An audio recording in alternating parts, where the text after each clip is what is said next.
And of course, since it's the 80th anniversary of the railway stories this year, and I know one tank engine that I'm going to read about, Thomas. This one is called Thomas and Friends Snowy Tracks.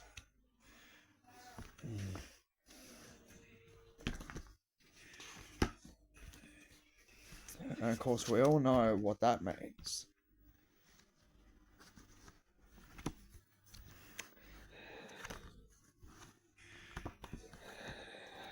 It had snowed all night on the island of Sodor.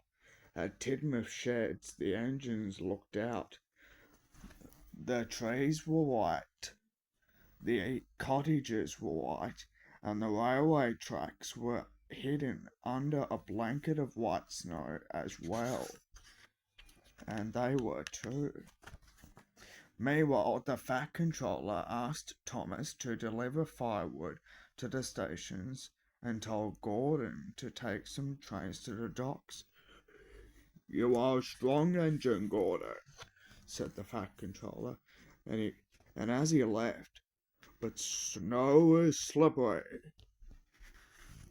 Avoid the hills and puff the long way round," said the Fat Controller. So Gordon began to pump his pistons proudly. "I'm going straight to the docks," he said to Thomas. "I'm strong, I'm the best. I can easily steam over the hill I come to." But Thomas was worried. He'd heard what the Fat Controller had said, and he knew that snow could be dangerous. But soon as Gordon huffled, snow was a pile of snow was there. Then soon he came straight to a hill. "Oh, this hill, oh, the dignity. This hill isn't too steep for me," he boomed. "I'll just have to steam over it." Gordon then chuffed to the top without any problems, but going down the other side wasn't so easy. Then Gordon's wheel slipped and slid. Gordon went faster and faster. Then Spencer was huffing up the hill towards him. Then Spencer quickly shouted, "Slow down, Gordon!" But Gordon couldn't slow down. Gordon wheezed past Spencer, spraying him, well, with slushy snow. Splish, splash, and on Gordon raced.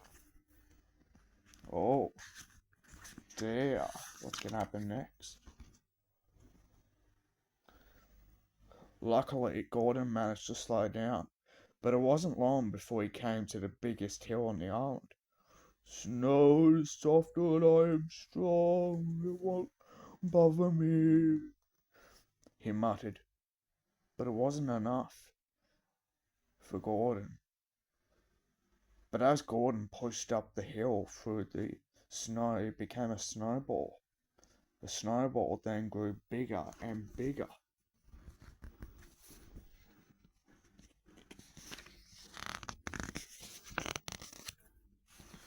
Then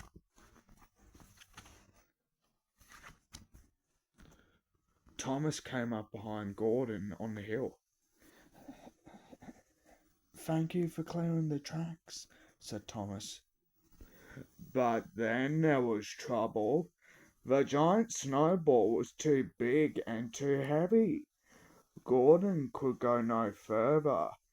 Then the snowball began to push Gordon back down the hill again. "Watch out, Thomas!" he shouted.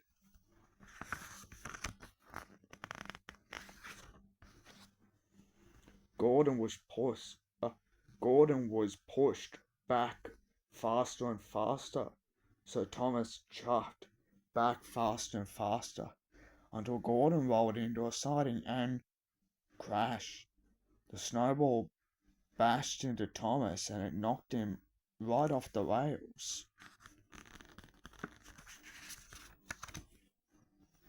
Gordon tried to shunt Thomas and his track of firewood back onto the track, but he wasn't strong enough.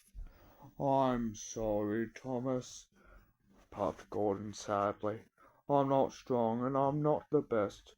I'll find Rocky. He's better at this than me." Gordon found Rocky at the docks. He dropped off his trucks and shunted Rocky back to Thomas.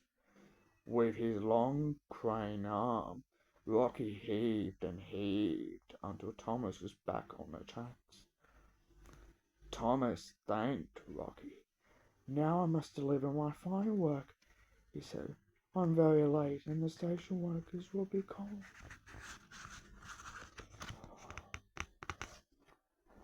"I'll help you, Thomas," said Gordon kindly. So off they puffed carefully through the snow. Together they delivered firewood to all the stations. But when they came to a hill, they always puffed around it.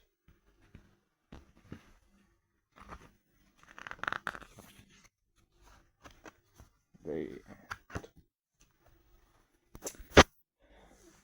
Luckily, Gordon became the hero, and so did Rocky, as they both saved Thomas on time. Would you like to be a hero if you saved someone, or at least a tank engine?